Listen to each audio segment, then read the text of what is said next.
Hey everybody.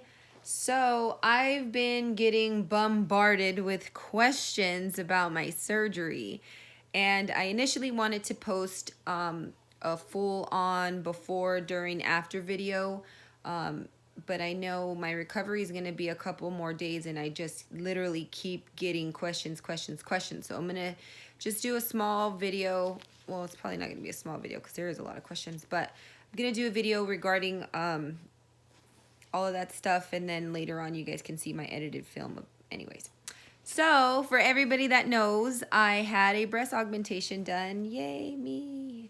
This angle is really shitty because I look like a big cow, but it's okay.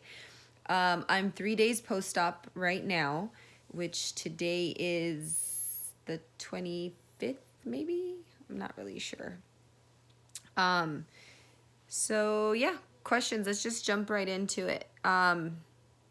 I had a breast augmentation 3 days ago in Tijuana, Mexico. I actually went with Baltic, and you guys can see them. I tagged them on my Instagram and whatnot. Basically, how it works out when you get stuff done in TJ. One, everything is paid in cash money, right? There's no type of financing or anything like that available. You cannot pay with credit card, nothing like that. It's cash, right? I had some people ask me, is there like a payment plan you can do? No, there's no payment plan. You just pay your money and you get on with it.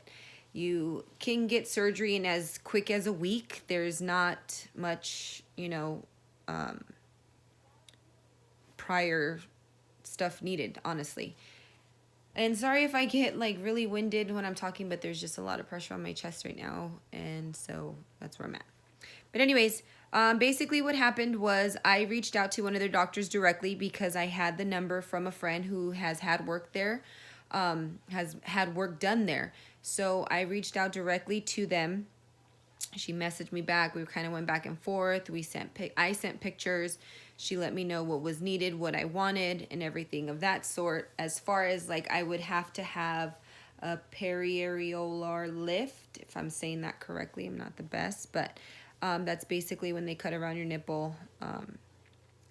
So I needed that. My breast, one of them was noticeably larger than the other. So I had initially went with 500 cc, but as I went to the doctor and got over there, we decided to go on a bigger cc.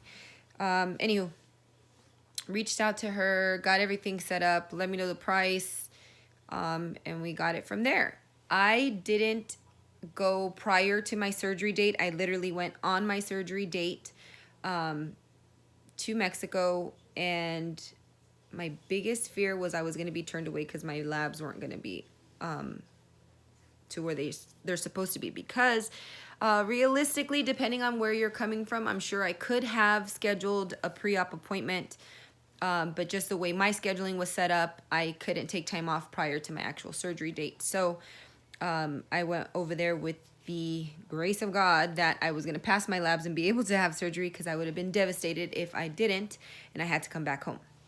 But you can schedule a pre-op appointment with them just to make sure that everything, is up to par and whatnot. The clinic itself, it's very, very close to the border. Like, I think within 5 minutes of passing the border, we were already at the clinic. It's nice. The clinic, the building itself, it's nice. I will tell you guys this. It's not, how can we say, like, it's not fucking Beverly Hills, that's for sure. Not to knock the office, because the office was clean, it was nice, but it just, if you want the real truth, it's not what we're accustomed to here in Los Angeles or here in the States, I guess you can say. But at the same token, I have seen some shady ass clinics around town, not to knock them, but I'm just saying, just go in with the clear mind that they are professionals. Everything is, how it should be here. They have their own standards as well. So it's not like you're going to somebody's fucking basement or anything. But it was a little,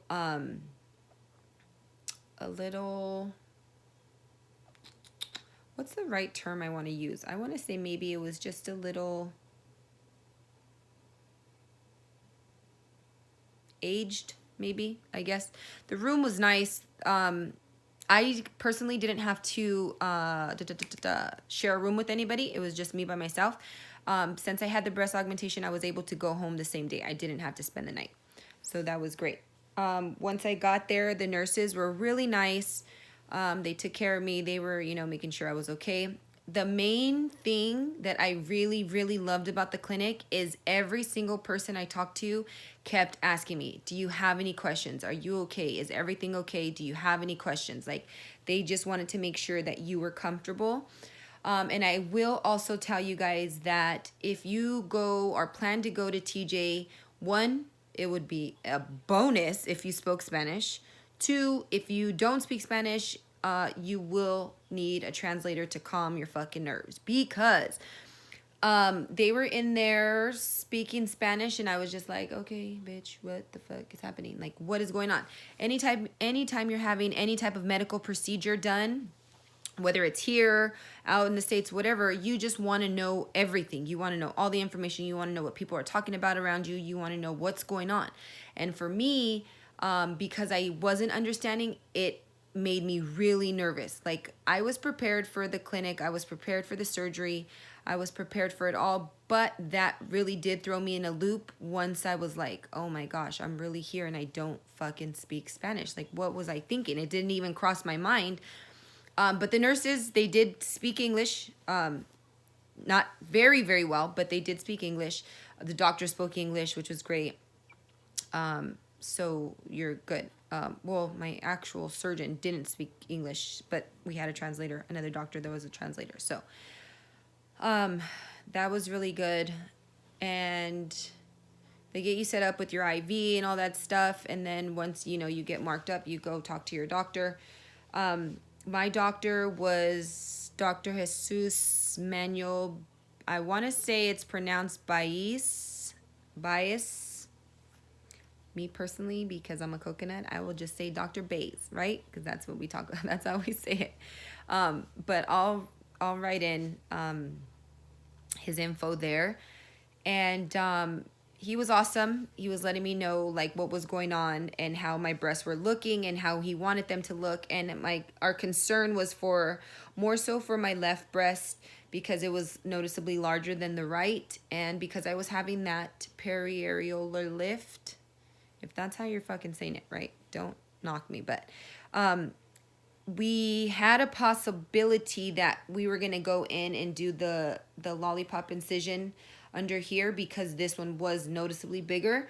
But he let me know he wanted to do the minimal scarring, minimal invasive. So if he thought we would need it, then we would go forward with it. But that was not our first intention. So that was great. We didn't have to, thank goodness. Not that I really would care about the scarring or whatnot, but I just wanted them to just look good, you know? So that was that.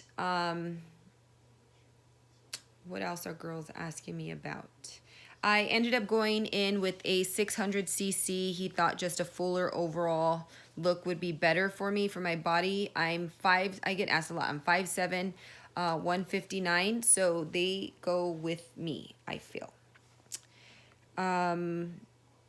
What else are people asking? Price-wise, if you pay for everything, the lift and the breast augmentation, what I got quoted for was $4,000. I did have a bit of an issue, but that got squared away, where they did give me a slight discount. But it wasn't like I didn't have an issue with my body or the surgery or anything. It was just the corresponding messages, I guess. But anyways, and then you can purchase your bra from them, or you can bring your own. I believe the bra itself was $90, or you can purchase your own or whatnot. They went in. I'm taped up, as you can see. I'm taped up here and under here as well. I get a lot of questions about this little guy. It looks just like this. It's just rolled up gauze. And it's put in place basically just to give me a nice cleavage. The way I would explain it to you guys, it's kind of like a waist trainer, but for your boobs. So just to give it nice shape, give your boobies some definition, I guess.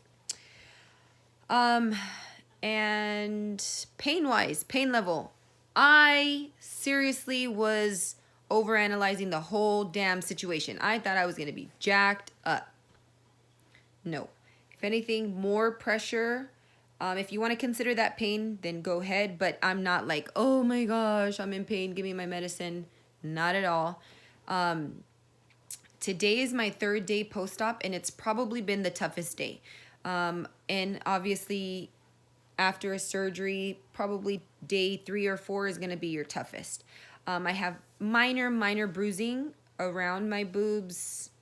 I'm not really in pain. It's just, it feels just like a lot of pressure. It feels like something heavy is on your chest. And I'm told, you know, after a week or so that should start subsiding. So that's pretty good. I was also told by my doctor to wear this type of bra, the surgical post-op bra, for at least 3 months if I want the best results. And I know that sometimes we feel like, oh, I feel good, I'm fine or whatever, but I'm not going to risk anything. I want to make sure that my investment is well taken care of. So I'll be wearing some type of ugly little granny bra for the first 3 months, just to make sure that I have the best results possible. What else did I get asked? That's going to kind of be my own little spiel for right now. I'll go into more detail again on a later YouTube video. So if you guys want to like and subscribe to this, and then you guys can comment some questions below so that for the next video that I record, I'll be able to answer them and stuff like that. All right. Bye, guys.